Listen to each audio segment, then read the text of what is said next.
Hello students, आज की इस वीडियो में आज मैं कक्षा 10वीं वाले विद्यार्थियों को सामाजिक विज्ञान से इंपॉर्टेंट प्रश्न बताने वाला हूं। अपने परीक्षा बोध परीक्षा सार जो कि होगा, गाइड होगा, जिस जो भी होगा, जो अध्याय मैं बताऊंगा उन्हीं अध्याय में ये जो प्रश्न है वो मिलेगा और उन्हीं अध्याय को आपको क्या करना है, टिक करना है। तो चलो प्रश्नों को मैं टिक करा देता हूँ अध्याय वाइज। तो सबसे पहले हम लोग अध्याय 1 को देखेंगे। अध्याय 1 है संसाधन और विकास।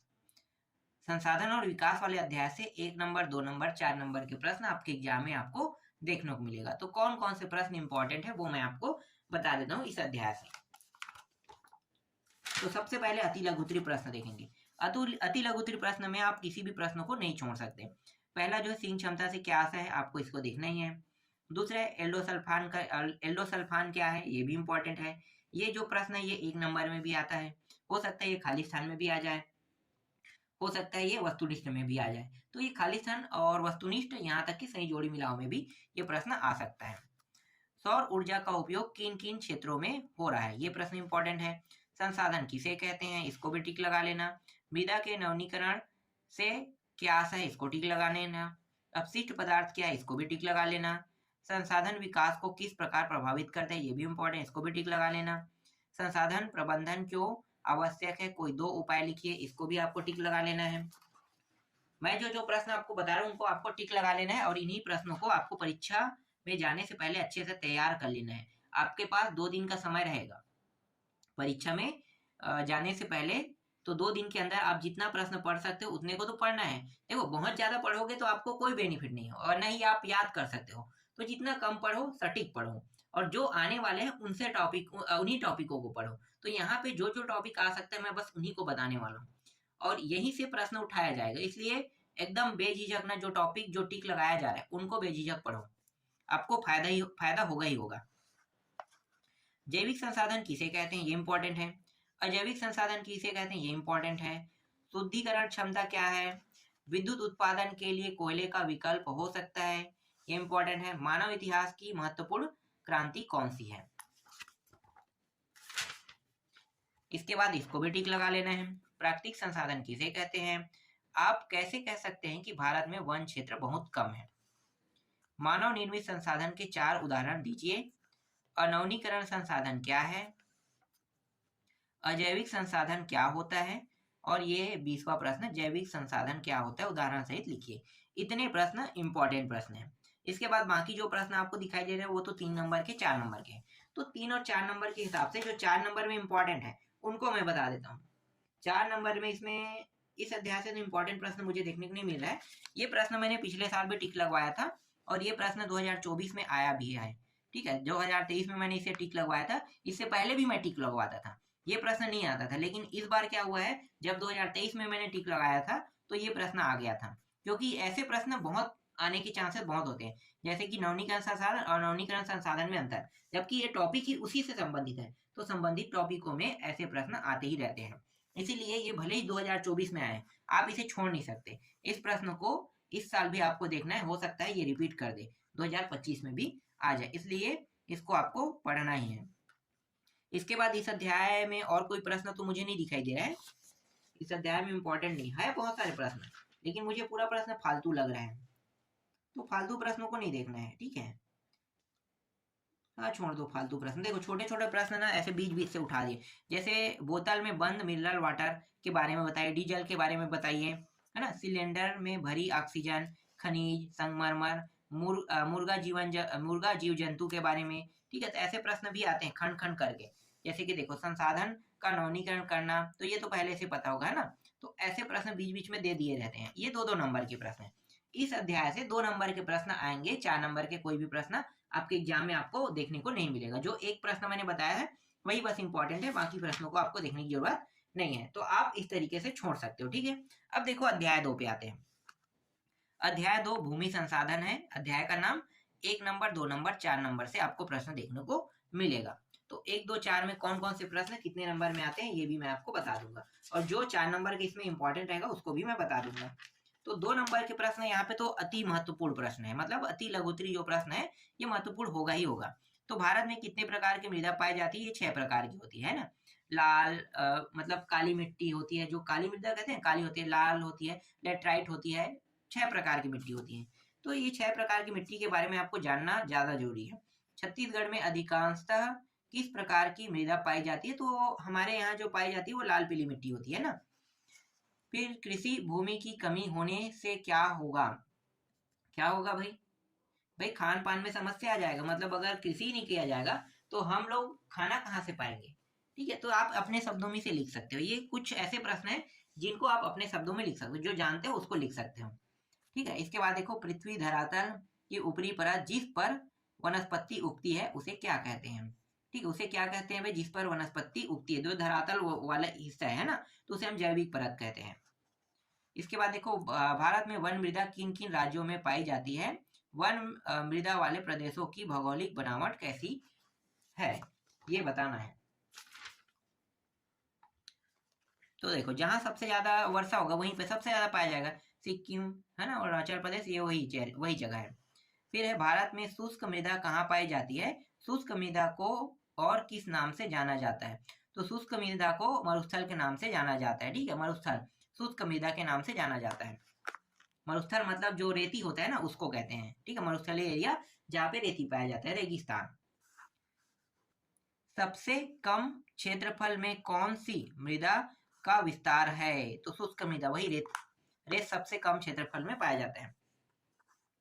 मानव संसाधन वाले अध्याय का अध्ययन कर यह बताए कि किस मिट्टी प्रदेश में जनसंख्या का घनत्व तो अधिक है? तो पश्चिम बंगाल ले लेना।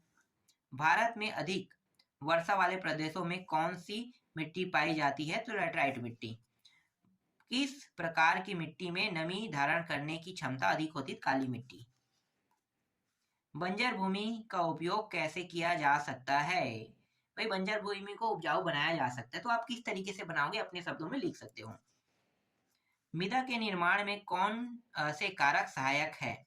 कौन से कारक सहायक है भाई मृदा के निर्माण में? मतलब मृदा को अच्छा बनने के लिए, मृदा को अच्छा बनने के लिए खाद बहुत जरूरी है। यहाँ पे जो लिखा है जरूरी नहीं, आप ऐसे ही बताओ। आप अपने उत्तर में भी जवाब दे सकते हो। पानी जरूरी है, बिना पानी के कोई भी जमीन उपजाऊ तो होगा नहीं, है ना। उपजाऊ नहीं होगा, पानी नहीं पाएगा तो भाई कहीं फसल कैसे होगा? इसलिए पानी पाना बहुत जरूरी है। उसके बाद खाद की आवश्यकता है। इस तरीके से मृदा को उपजाऊ बनाया जा सकता है। ये आप अपने शब्दों में लिख सकते हैं, इस तरीके के जो मैं अभी बता रहा हूँ।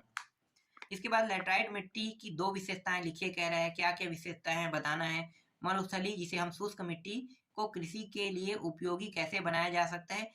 अगर मरुस्थली जो रेत होता है, अगर उसमें खेती करने के बारे में सोचोगे तो बहुत कम चांस है वहां पे खेती होगा। वहां पे सिर्फ खेती हो सकता है तो जूट कपास जो होता है ना, उन्हीं का हो सकता है। कपास का नहीं, जूट का हो सकता है। जैसे मक्का है, मक्का उक्का, कुछ ऐसे पौधे हैं, जैसे आलू उलू है ना। ऐसे ऐसे ऐसे पौधे का ही वहां पे खेती हो सकता है। फिर आगे देखो, मृदा के निर्माण में शैवाल किस प्रकार का महत्वपूर्ण भूमिका निभाती है? ठीक है, शैवाल के बारे में पूछ रहा है। इसके बाद भूमि संसाधन को महत्वपूर्ण, ये को होगा, की हो गया है, को महत्वपूर्ण क्यों माना जाता है? भारत के प्रमुख भू आकृति क्षेत्रों के नाम लिखे। तो पर्वतीय क्षेत्र 30% है, मैदानी क्षेत्र 43% है और पठारी क्षेत्र 27% है। अब बड़े प्रश्न देख लेते हैं। इस अध्याय से 2 नंबर के भी प्रश्न आएंगे, 4 नंबर के भी आएंगे, है ना। तो 2 और 4 में कौन से इंपॉर्टेंट है मैं बता देता हूँ। देखो, एक प्रश्न ये है, ये 4 नंबर में। इस प्रश्न को मैंने पिछले बार भी टिक लगवाया था 2022 के आसपास, तो ये 23 में आया था। मतलब मैं उन प्रश्नों को बिल्कुल नहीं छोड़ता जिनके आने के चांसेस बहुत ज्यादा होते हैं। तो ये प्रश्न टिक था, इसलिए ये प्रश्न एग्जाम में आया भी है। तो यहाँ पे किसान का क्या काम होता है बताना है। किसान का कुम्हार क्या करते हैं, मूर्तिकार क्या करते हैं, उद्योगपति क्या करते हैं, और गाँव की महिला क्या करते हैं, बस बताना है यही चीज, है ना। हर एक चीज के बारे में पूछा गया तो बस उसके बारे में बताना है। ये आसान प्रश्न है, तो एक प्रश्न ये इंपॉर्टेंट हो गया। इसके बाद देखो, इसको भी देख लेना, ये 2 नंबर में आ सकता है।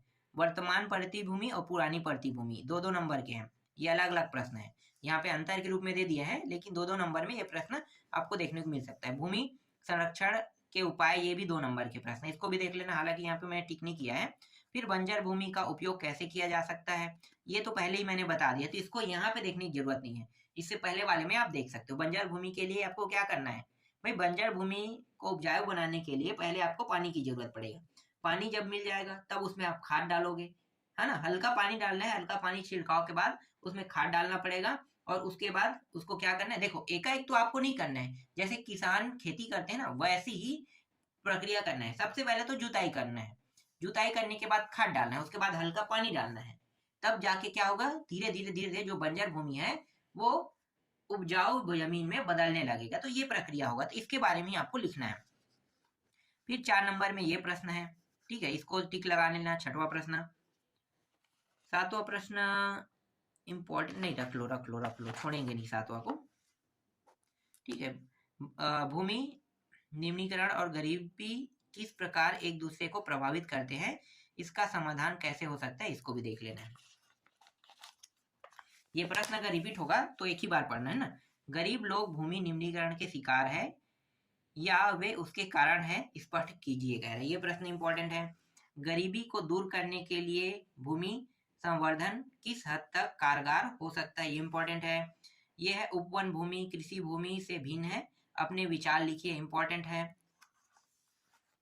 फिर भूमि के निम्नीकरण के क्या मानवीय कारक है, इंपॉर्टेंट है। और यहाँ पे देखो मानवीय कारण आवास से उत्खनन है ना, अति चराई है, रासायनिक खाद है, इनको भी आपको इसके साथ लिखना है। ये अलग अलग खंड में 2-2 नंबर में भी आ सकता है। फिर ये जो प्रश्न है ये तो छोटे छोटे, देखो जो एक मिनट, जो मृदा है ना, मृदा के प्रकार देखो यहाँ पे बताया है, जलोढ़ मृदा, लेटराइट मृदा, है ना, ये 2 नंबर के प्रश्न है। शुष्क मृदा, वन मृदा, काली मृदा, लाल और पीली मृदा। इसके बाद 13वां देखो, मिट्टी नहीं होने से आपके जीवन पर क्या प्रभाव पड़ेगा। अब भाई अपने शब्दों में लिख देना इसको, क्या प्रभाव पड़ेगा अगर मिट्टी नहीं होगा। तो भाई आप फसल नहीं उगा सकते, जब फसल नहीं उगाओगे तो आपके पास खाने के लिए कुछ नहीं होगा और आप भूखे मरने लगोगे। तो यही सारी चीजें तो लिखना है। फिर इसके बाद बड़े प्रश्नों में देखो, ये भी बहुत महत्वपूर्ण है। इनमें से बहुत से प्रश्नों को मैं बाद में इरेज कर दूंगा। अभी आपको लग रहा है कि बहुत ज्यादा बता रहा हूँ, है ना, तो अभी आपको मैं बता रहा हूँ, लेकिन बाद में क्या है, जब मैं इसको फिर से दोबारा देखूंगा, अभी मैं इसको मैच नहीं कर रहा हूँ। जैसे ही मैं इसको मैच करूंगा ना तो मुझे पता चल जाएगा कि इसमें से और कितने प्रश्नों को हटाया जा सकता है। बाद में मैं इसको हटा दूंगा, उसके बाद उसी के हिसाब से आपको बताऊंगा। फिर आप लोग अभी तैयारी इसको कर लो और बाद में जो मैं इरेज करूंगा उसके हिसाब से आप बाद में तैयारी कर लेना कम किए हुए प्रश्नों को। तो कम किए प्रश्नों में क्या हो गया, और आपको अच्छे से पता चल जाएगा कि हाँ अब इनके जो आने के चांसेस इन प्रश्नों के ज्यादा है। लेकिन अभी आपके पास समय है, अभी आपको कोई भी प्रश्नों को नहीं छोड़ना है। जब आप किसी प्रश्न को याद कर सकते हो तो आपको छोड़ने की जरूरत नहीं है, क्योंकि वो प्रश्न याद है, आसानी से आप उसके उत्तर को बना सकते हो। लेकिन आपसे याद नहीं हो रहा है, तब आप वहां पे क्या डिसीजन लोगे। ये पेपर के एक दिन पहले होता है ऐसा, जब आप पेपर दिलाने जाने वाले रहोगे ना, तो दूसरे दिन पेपर है तो आपको क्या लगेगा कि हड़बड़ी रहेगा कि भाई मेरे से प्रश्न याद नहीं हो रहा। और दूसरा चीज क्या रहेगा कि आप सभी चैप्टर को कंप्लीट करने की कोशिश करोगे। अब यहीं पे ना फंस जाते हैं सभी के सभी, सभी इसी जगह पे फंसते हैं। क्यों फंसते हैं भाई, जब आप 2 चैप्टर को याद नहीं कर रहे हो, याद नहीं कर पा रहे हो अच्छे से, और आप बाकी चैप्टरों की क्या कर रहे हो, तैयारी कर रहे हो, जबकि आपसे 2 ही नहीं हो रहा है और बाकी चैप्टर रुक रहा है, तो आप यहीं पे फंस जाओगे। फिर आपका नंबर जो है वो डाउन हो जाएगा। अगर आप कितना नंबर का होता है 75, तो 75 में 25 से कम पाते हो तो फिर फेल हो जाओगे। इसलिए ध्यान देना कि पहले पासिंग मार्क पहले तैयारी करना। पासिंग मार्क की तैयारी हो गया, हाँ, उसके बाद आपका जो डर है ना वो 100% खत्म हो जाएगा। कोई डर नहीं, डर खत्म करने का यही तरीका है और अच्छे से नंबर लाने का ये सबसे बेस्ट तरीका है। पहले उन प्रश्नों की तैयारी कर लो जितना तुम्हें लाना है। सबसे पहले हम पासिंग मार्क की सबसे पहले तैयारी करते हैं। जैसे पासिंग मार्क की तैयारी हो गया, जैसे 25 पाना है, 25 का हो गया, अब आपका डर खत्म। अब मुझे बिंदास बनाना है। अब जब आप बिंदास हो जाओगे ना तो आपके मन में जितने भी डाउट रहेंगे वो क्लियर हो जाएगा, अपने आप क्लियर हो जाएगा, क्योंकि आपने कहीं ना कहीं किसी न किसी दिन उन अध्यायों को पढ़ा है। तो यहाँ से आपको क्या बेनिफिट मिल गया, डाउट क्लियर का। 25 आपने पार कर लिया है और बाकी जो प्रश्न बचा है उनके भी अब आप अब उन प्रश्नों को भी आप पढ़ा रहे हो तो आसानी से बनते जाएगा। तो ये बेनिफिट मिलेगा। तो देखो यहाँ पे मैं आपको सजेशन भी दे रहा हूँ कि किस तरीके से करना है। तो ये प्रश्न इंपॉर्टेंट हो गया, इसको देख लेना 4 नंबर में। परती और बंजर भूमि में अंतर कह रहा है। देखो यहाँ पे फिर से आ गया ना परती और बंजर भूमि, तो अब आपको क्या करना है, यहाँ के टॉपिक को नहीं पढ़ना है। यहाँ पे ये जो परती और बंजर भूमि है, यहाँ पे मैं बता रहा हूँ ना, ये कौन से प्रश्न में है? दीर्घोत्तरी प्रश्न क्रमांक, एक मिनट देख लेता हूँ, दीर्घोत्तरी प्रश्न क्रमांक, एक मिनट मैं भी भूल गया, 2 है ना, दीर्घोत्तरी प्रश्न क्रमांक 2 में है।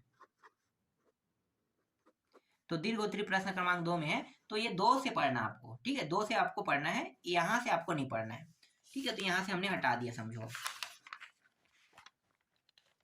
दूसरा हो गया। उसके बाद है तीसरा प्रश्न, देखो, भू अधिग्रहण अधिनियम 2013 पर प्रकाश डालिए। ये प्रश्न आपको देखना है। मृदा परिच्छेदिका या मृदा की परतों का वर्णन कीजिए, इस प्रश्न को आपको पढ़ना है। फिर पहाड़ी क्षेत्रों में मृदा अपरदन की रोकथाम के लिए क्या कदम उठाने चाहिए, इस प्रश्न को आपको पढ़ना है। और ये प्रश्न जो है ये अपने शब्दों में लिखने वाला है, तो इसको तो देखना ही नहीं है। ऐसे प्रश्न एग्जाम में नहीं आते, जिसे आप अपने शब्दों में लिख सकते हो उसको पढ़ के क्या फायदा, तो इस ऐसे प्रश्नों को पढ़ा नहीं जाता है। इसके बाद देखो कृषि, अध्याय 3 कृषि, यहाँ से 1, 2, 5 नंबर के प्रश्न आएगा। तो 1, 2, 5, तो 5 नंबर के प्रश्न देख लेते हैं। देखो ये जो जायद फसल के नाम कह रहे हैं ना, जायद, देखो मैं आपको थोड़ा सा बताता हूँ। एक तो होता है खरीफ फसल, एक होता है रबी फसल, और एक होता है जायद फसल। सबसे पहले इसको जानना है तुम्हें, जायद, रबी और खरीफ के बारे में। जैसे ही तुम जायद, रबी और खरीफ के बारे में जान जाओगे तो आपका जो भी डाउट रहेगा ना वो खत्म हो जाएगा। यहाँ पे मैं बता देता हूँ, खरीफ का मतलब होता है जो गर्मी के समय में, नहीं, बरसात के समय में, ठीक है, जब वर्षा होने वाली होती है ना, उस समय जो फसल बोते हो, धान की फसल हम लोग कब बोते हैं? वर्षा होने के समय।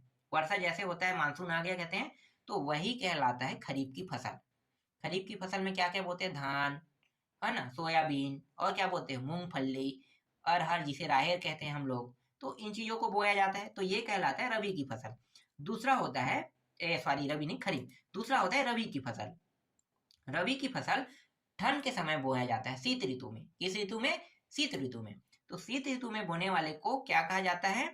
रबी की फसल। चना, मूंग, मसूर, है ना, यही चीज तो बोते हैं। गेहूं, ये सभी के सभी रबी के समय मतलब शीत ऋतु में बोया जाने वाला फसल है। अब आते हैं तीसरा, जायद। जायद फसलों के बारे में आप लोगों को ज्यादा पता नहीं होगा। जायद फसल को गर्मी फसल भी कहते हैं। गर्मी में बोने वाले धान को गर्मी फसल, लेकिन धान को कभी भी गर्मी में मत लेना। गर्मी में धान नहीं आता है, धान नहीं आता है। क्या आते हैं? तरबूज आते हैं, खरबूज आते हैं, ये मिलता है ना गर्मी के समय। गर्मी के समय क्या क्या मिलता है? तरबूज मिलता है, खरबूज मिलता है। तो जो जो ककड़ी कहते हैं, है ना, ये सब के सब गर्मी के समय बोने वाली फसल है। अब खीरा भी उसी में आ जाता है। खीरा ना गर्मी के समय ही हालांकि ठंड के समय, बरसात के समय जो फसल है ना, उस समय भुट्टा उट्टा बो देते हैं, लेकिन रियल में देखा जाए तो ये गर्मी में बोने वाला फसल है, जो बाद में ना, ये जो है बाद में वर्षा के समय भी बोने लगा। तो समझ जाओ कि जो हम लोग पानी वाले चीज खाते हैं ना गर्मियों के समय में, वो सब जायद फसल कहलाएगा। तो समझ में आ गया? चलो, अब यहाँ पे नीरा बोया गया क्षेत्र से क्या आशा है, ये हो गया, इसको देख लेना। सन 1950 से 51 किन संसाधनों की सहायता से सर्वाधिक सिंचाई की जाती है? उत्पादकता में वृद्धि का उत्पादन पर क्या प्रभाव पड़ा, ये इंपॉर्टेंट है। आपके आसपास सिंचाई के क्या क्या साधन हो सकते हो, अपने शब्दों में लिख लेना क्या क्या है। आधुनिक कृषि के क्या क्या दुष्परिणाम है। हरित क्रांति बहुत ही महत्वपूर्ण प्रश्न है। हरित क्रांति शब्द ही बहुत महत्वपूर्ण है, मतलब बहुत हैवी शब्द है, तो इसको अच्छे से देखना। ठंड के मौसम में कौन सी फसलें पैदा की जाती है? वर्षा ऋतु में कौन सी फसलें पैदा होती हैं? देखो यही है ना जो मैंने बताया था ना, ठंड के समय, ठंड वाला मैंने पूरा बता दिया था। जो शीत ऋतु में होता है कौन कौन से फसल बोया जाता है। उसी तरह के वर्षा ऋतु, जिसे मैं खरीफ के नाम से बताया था, और यहाँ पे गर्मी कह रहा है, जिसे मैं जायद के बारे में बताया था। तो देखो इन टॉपिकों को आप यहीं से छोड़ सकते हो। बस आपको क्या करना है, रबी, खरीफ, जायद यहीं पे लगा देना है, ठीक है। ये जो है गर्मी के समय, मतलब ये जायद फसल है, ठीक है। जायद फसल में देख सकते हो क्या क्या नाम है भाई जायद में, सब्जियां, तरबूज, खरबूज, ये है। वर्षा कह रहा है मतलब ये खरीफ है, खरीफ फसल। और ये ठंडा कह रहा है मतलब रबी फसल है, ठीक है, रखी लिख रहा था रबी, रबी फसल। तो ये रबी फसल है। तो देखो रबी फसल ठंड में बोया जाता है, खरीफ फसल बरसात के समय, और जायद फसल गर्मी के समय बोया जाता है। तो इसको आपको बार बार नहीं देखना है, जो मैंने आपको बताया ना उसी के हिसाब से चलना है, आसान है। और ये जो है ना तीनों टॉपिक मिला के 4 नंबर में भी आपको देखने को मिल सकता है। फिर आपके आसपास कौन सी फसलें एक से अधिक मौसम में उगाई जाती है। इसके बाद देखो जैव प्रौद्योगिकी क्या है, फसल चक्र किसे कहते हैं, ये आसान प्रश्न है, ऐसे प्रश्न एग्जाम में आते ही हैं। उत्पादन में वृद्धि की तुलना जनसंख्या के साथ करना क्यों जरूरी है, ये इंपॉर्टेंट है। नलकूप द्वारा अत्यधिक सिंचाई के क्या दुष्परिणाम हो सकते हैं, ये इंपॉर्टेंट है। फिर तिलहन से क्या अभिप्राय है, भारत में उगाए जाने वाले कुछ तिलहनों के नाम बताइए। भारतीय लोगों के आजीविका का मुख्य आधार क्या है। भारतीय कृषि की 2 सबसे बड़ी समस्याएं लिखिए। जीवन निर्वाह कृषि से आप क्या समझते हैं, ये हो गया इंपॉर्टेंट। इसके बाद है जायद फसल, जायद की फसलें क्या है। देखो जायद के बारे में मैंने बता दिया, तो हर जगह आपको वही नहीं पढ़ना है। देखो रबी भी आ गया फिर से, तो रबी के बारे में भी मैंने बता दिया है ना। रबी खरीफ तीनों जो है, इसके बारे में तुम्हें बार बार पढ़ने की जरूरत नहीं है। जहां पे तुम्हें ग्रीष्म भी दिखाई दे वहां से आप पढ़ सकते हो, है ना। ग्रीष्म मतलब खरीफ, रबी, रबी को क्या कहते हैं, शीत ऋतु, ठंड के समय, है ना। तो वहां से आप पढ़ सकते हो। तो वही चीजें जो है वो बार बार आपको देखने को मिल रहा है यहाँ पे। तो यहाँ पे क्या कर रहा है, ये डाउट कर रहा है, आपको डाउट करवा रहा है। और यहाँ पे मैंने क्लियर कर दिया कि ये अलग नहीं होता है, एक ही होता है। तो जब आप इसे एक में मर्ज करोगे तो उससे संबंधित कोई भी प्रश्न आएगा तो आपको पता चल जाएगा कि हाँ भाई इसी को खरीफ कहते हैं, और खरीफ को ही हम वर्षा ऋतु में बोया जाने वाला फसल कहते हैं।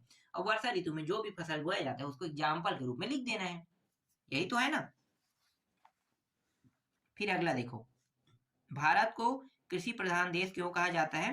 कृषि के संदर्भ में भूमंडलीय कारक भूमंडलीकरण के क्या अर्थ है। ठीक, इतना प्रश्न इंपॉर्टेंट है 2 नंबर में। अब बड़े प्रश्नों में देखते हैं, बड़े प्रश्नों में कौन कौन सा देखना है। तो बड़े प्रश्नों में देखो, ये जो प्रश्न देखो, भारत में ऋतु के अनुसार कितने प्रकार की फसलें का उत्पादन किया जाता है, वही है खरीफ रबी। जहां पे दिखाई दे ना, इसको आपको खटाक से हटा देना है कि भाई हम इसको बार बार क्यों पढ़े, एक बार पढ़े, एक ही तो मतलब है ना। तो इसको हटा दो। तो यहाँ पे ये जो प्रश्न है इसको एक जगह पढ़ना है। छोटे प्रश्नों में भी मैंने आपको यही समझाया है। इसके बाद देखो, भारत कृषि के निम्न उत्पादकता के कारणों को संक्षेप में लिखिए कह रहा है। तो इसको देखना, इंपॉर्टेंट प्रश्न है। देखो यहाँ पे आ गया ग्रीष्म ऋतु, शीत ऋतु, वर्षा ऋतु। यहाँ पे मैं बता देता हूँ कि ग्रीष्म मतलब जायद, शीत मतलब रबी, वर्षा मतलब खरीफ। बार बार आ रहा है ना, तो क्या आपको इसे बार बार पढ़ना है, नहीं पढ़ना है, बार बार पढ़ना ही नहीं है। यहाँ पे इसके जगह आपको टिक किसको करना है, जो दीर्घोत्तरीय प्रश्न है उसको टिक कर लेना है, ठीक है। तो यहाँ से इसको हटा देना है। फिर दीर्घोत्तरीय प्रश्न क्रमांक 1 देखो, मोटे अनाज के उत्पादन में कमी होने के क्या कारण है, ये इंपॉर्टेंट है। ये देखो सकरा गांव वाला है ना, ये इंपॉर्टेंट है। अब देखो यहाँ पे आ गया खरीफ रबी जायद फसलों के विवरण दिए, तो यही बस से पढ़ना है आपको, और कहीं से नहीं पढ़ना है। यहाँ पे पूरा डिटेल दिया हुआ है। फिर ये चौथा प्रश्न आपको टिक लगा देना है, और 5वां प्रश्न भी आपको टिक लगा देना है। ये सारे प्रश्न बहुत ही इंपॉर्टेंट है। अब चर्चा नंबर के प्रश्न को देखो, खनिज संसाधन और औद्योगिकीकरण, 1 नंबर 2 नंबर 4 नंबर के प्रश्न इस अध्याय से देखने को मिलेगा। तो 2 नंबर के प्रश्न में, इसमें जितने भी प्रश्न उनको तो देखना ही पड़ेगा। देखो इसको आपको टिक लगा लेना है पहले को, दूसरा प्रश्न आपको टिक लगा लेना है, तीसरा प्रश्न भी टिक लगा लेना है, कोयला किस प्रकार का संसाधन, चौथा भी टिक लगाना है, 5वां भी, 6वां को भी टिक लगाना है, 7वां को भी, 8वां को भी, 9वां को भी, और ये जो है 10वां भी टिक लगा लेना है। 11वां, 12वां, 13वां, 14वां, है ना, 15वां, और ये रहा 16वां। 16 तक के आपको टिक लगा लेना है, ठीक। इसके बाद इस अध्याय से कितने के, 4 नंबर के, तो 4 नंबर के हिसाब से प्रश्न देखेंगे। 4 नंबर का अगर इसमें रहेगा तभी मैं आपको बताऊंगा, नहीं रहेगा तो कोई मतलब नहीं बताने का, ठीक है। हाँ चलो देखते हैं 4 नंबर में कुछ प्रश्न है। जैसे लघुत्तरीय प्रश्न क्रमांक 4 देखना है, ये इंपॉर्टेंट है, ठीक है। ये 4 नंबर के प्रश्न में आपको देखने को मिल सकता है। दूसरा प्रश्न मैं आपको बताता हूँ 4 नंबर में। देखो ये प्रश्न 4 नंबर में, 8वां औद्योगिकरण, ये 4 नंबर के नहीं 2 नंबर का है, ठीक है। 2 नंबर के प्रश्न है, तो 2 नंबर के हिसाब से पढ़ना, ये है 4 नंबर के हिसाब से। हुगली औद्योगिकरण वाला ये है 9वां नंबर के प्रश्न। फिर 10वां नंबर के प्रश्न को भी देखना है। 11वां नंबर के प्रश्न भी 4 नंबर का है। 12वां नंबर का भी प्रश्न 4 नंबर का है। ये 13वां नंबर के प्रश्न भी 4 नंबर का है, ठीक है। ज्यादातर ऐसे ही प्रश्न 4 नंबर में आते हैं। अंतर बताइए कह देगा पन बिजली और ताप बिजली में। तो ये 4 नंबर में मोस्ट आईएमपी प्रश्न के रूप में देखना है इसको। और ये खनिज नहीं, ये छोड़ दो, ये सभी छोड़ दो। और कुछ है क्या यहाँ पे?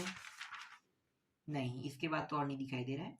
हाँ, एक प्रश्न और है यहाँ पे देखो, दीर्घोत्तरीय प्रश्न क्रमांक 4 से इसको टिक कर लेना। इसके बाद इसमें बाकी जितने भी दिए हैं उनको पढ़ने की जरूरत नहीं है, वो सब फालतू है। इसके बाद देखो अध्याय 5 मानव संसाधन, 3 और 4 नंबर के प्रश्न इस अध्याय से आपको देखने को मिलेगा। तो 3 नंबर में कौन कौन से इंपॉर्टेंट है देखो। ये प्रश्न 3 नंबर का है। अति लघुत्तरीय प्रश्न क्रमांक को देखो, 1 हो गया। जीवन प्रत्याशा किसे कहते हैं, ये जो है 2 पॉइंट जोड़ के आ सकता है 3 नंबर में, है तो ये अभी सिर्फ 2 नंबर का, लेकिन 3 नंबर में आ सकता है। फिर जनसंख्या में कौन कौन से आंकड़े प्राप्त होते हैं, ये इंपॉर्टेंट है, इसको देख लेना। और इसके बाद इसमें और कुछ है क्या? नहीं है। इसके बाद सीधा 11वां में आ जाओ, ये 11वां प्रश्न है, ये इंपॉर्टेंट है। फिर 12वां और ये 13वां। अति लघुत्तरीय प्रश्न क्रमांक में कौन कौन से पढ़ना है वो मैं आपको बता रहा हूँ। फिर यहाँ पे देखो 14वां प्रश्न और 15वां प्रश्न, ये इंपॉर्टेंट है। इसके बाद डायरेक्ट आ जाओ लघुत्तरीय प्रश्न क्रमांक में। लघुत्तरीय प्रश्न क्रमांक 1 देखो, जनगणना के आंकड़े हमारे लिए कैसे उपयोगी है, ये प्रश्न इंपॉर्टेंट है। ये दूसरा इंपॉर्टेंट है। ये चौथा इंपॉर्टेंट है। 5वां प्रश्न देखो, यहाँ पे जो 5वां प्रश्न है वो लघुत्तरीय प्रश्न क्रमांक 13 में भी है, तो यहाँ पे ना देख के लघुत्तरीय प्रश्न क्रमांक 13 में आपको देखना है, ठीक है। तो इसको जब टिक लगाना है तो आपको 13वां प्रश्न को टिक लगाना है, तो इसको टिक मत लगाना, ठीक है। इसके बाद देखो ये 6वां इंपॉर्टेंट है, 7वां इंपॉर्टेंट है, इसको देख लो। ये 8वां भी इंपॉर्टेंट है। ये जो मैं बता रहा हूँ ये 3 नंबर का बता रहा हूँ ना, अभी 4 नंबर का नहीं है, इसमें से 4 नंबर से भी आएंगे। फिर ये 3 नंबर का, ये भी इंपॉर्टेंट है। ये 10वां प्रश्न भी 3 नंबर का इंपॉर्टेंट है। फिर 11वां प्रश्न भी 3 नंबर में इंपॉर्टेंट है। 12वां भी 3 नंबर में इंपॉर्टेंट है। और 13वां, हाँ 13वां यहीं पे है, देखो ये रहा 13वां प्रश्न, ये आ गया 13वां को ही मैंने कहा था ना, तो यहाँ से पढ़ना है 13वां प्रश्न को, ये इंपॉर्टेंट हो गया। 14वां प्रश्न इंपॉर्टेंट हो गया। इसके बाद चर्चा नंबर के प्रश्न बताता हूँ, देखो 3 का हो गया कंप्लीट। चर्चा नंबर में देखो ये प्रश्न इंपॉर्टेंट है। ये जो ग्राफ दिया रहेगा इस तरीके से, इस ग्राफ का उत्तर जो है आपको बनाना है, जो पूछा जाएगा उसको बताना है। यहाँ पे पॉइंट दिया रहेगा, 1 पॉइंट 2 पॉइंट, इस तरीके से उन्हीं सारे पॉइंटों का उत्तर आपको देना है। तो ये हो गया इंपॉर्टेंट प्रश्न। उसके बाद इस अध्याय से 4 नंबर में कितने प्रश्न इंपॉर्टेंट है, देखो ये दूसरा प्रश्न भी इंपॉर्टेंट है, 4 नंबर का दूसरा प्रश्न। ये तीसरा प्रश्न भी इंपॉर्टेंट है। और कोई प्रश्न इंपॉर्टेंट है क्या? हाँ 1-2 प्रश्न और बचा, ये है, ठीक है, ग्रामीण व नगरीय जनसंख्या में अंतर, ठीक है, इंपॉर्टेंट प्रश्न है। और ये आपका 7वां प्रश्न, जनसंख्या के असमान विवरण से क्या कारण है, ठीक है, ये इसके आने के चांसेस नहीं के बतौर है।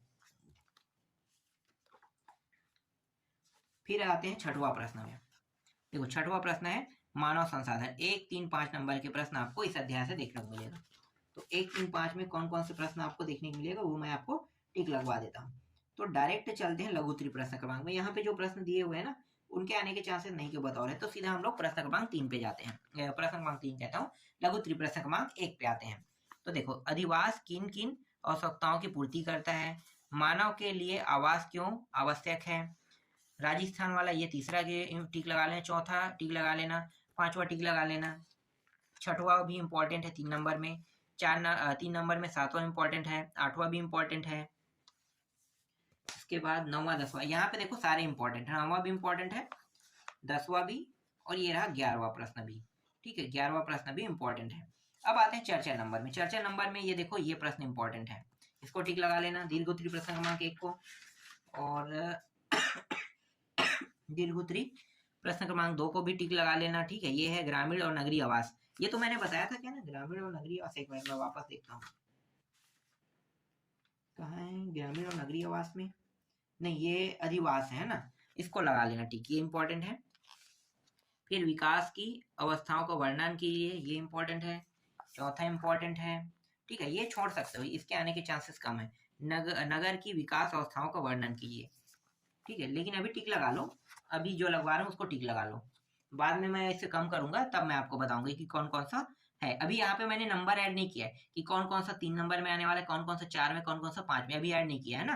तो जब मैं बाद में ऐड कर दूंगा तब आपको पता चल जाएगा, और वो मैं हमेशा लास्ट टाइम में बताता हूँ। इसके बाद ये है इंपॉर्टेंट, तो अभी आपको सबको तो पढ़ना ही है। इसके बाद 7वां अध्याय देखो, 7वां अध्याय से सिर्फ 4 नंबर के प्रश्न आएगा, तो छोटे प्रश्न आपको देखना नहीं है। और इसमें बहुत सारे प्रश्न, बहुत सारे, तो आप कितने को पढ़ोगे, ज्यादा को तो नहीं पढ़ सकते ना। तो इसमें मैं क्या करूंगा, मैं आपको जो प्रश्न बताऊंगा इसमें से आपको सिर्फ और सिर्फ 4 नंबर में यहाँ पे जो दीर्घोत्तरी प्रश्न दिया सिर्फ उनको देखना है। दीर्घोत्तरी प्रश्न का 1 को भी देखना है, 2 को भी देखना है, जितने भी प्रश्न सबको पढ़ना पड़ेगा। 2, 3, 4, 5, ये 6, इसमें बहुत सारे प्रश्न है, 6, 7, इसमें बहुत सारे हैं, सबको आपको नहीं पढ़ना है, बस दीर्घोत्तरी के प्रश्नों को पढ़ना है। 8, 9, 10, फिर 11 वर्षाय की संधि वाला है ना, 12वां इसको भी टिक लगा लेना है, उसको भी पढ़ना है। ठीक, इसके बाद 13वां भी है, 13वां कहाँ गया, प्रथम विश्व युद्ध वाला। और हाँ, एक जैसा अगर कोई प्रश्न लगता है, जैसे प्रश्न एक जैसा लग रहा है, प्रथम विश्व युद्ध संबंधित है, तो प्रथम विश्व युद्ध दोनों लिखा रहेगा ना, तो एक प्रश्न को पढ़ना, दोनों को मत पढ़ना। और जब ये प्रश्न आता है तो आपको उत्तर में दोनों का उत्तर एक ही लिखना है, इसको भी टिक लगा लेना। प्रथम विश्व युद्ध के लिए उत्तरदायी कौन? देखो, प्रथम विश्व युद्ध के बारे में पूछा है ना, तो प्रथम विश्व युद्ध में इसमें क्या किया, तकनीक का उपयोग, और ये प्रथम विश्व युद्ध उत्तरदायी कह रहा है, तो इन दोनों को एक साथ मर्ज करके आप पढ़ सकते हो। हालांकि दोनों के उत्तर अलग अलग है, क्योंकि पूछा अलग अलग है ना। तो देखो, राष्ट्र संघ की स्थापना क्यों हुई, ये है, ये 16वां प्रश्न भी टिक लगाना है, और अंतिम प्रश्न है आपका 7वां प्रश्न, इन सभी को आपको टिक लगा लेना है। इसमें सिर्फ और सिर्फ आपको दीर्घोत्तरी प्रश्नों को पढ़ना है। 18वां प्रश्न है वो इंपॉर्टेंट नहीं, मैं इसको छोड़ दिया हूँ। इसके बाद अध्याय 8 के बाद जितने भी प्रश्न इंपॉर्टेंट रहेंगे उसको मैं आपको नेक्स्ट वीडियो में बताऊंगा, क्योंकि वीडियो जो है वो लंबा बनते जा रहा है, और इतना लंबा वीडियो जो है वो कोई भी देखता नहीं है ना। तो इसलिए इस वीडियो को यहीं पे मैं कंप्लीट करता हूँ, जो नेक्स्ट अध्याय रहेगा उसको मैं आपको अगले वीडियो में बताऊंगा।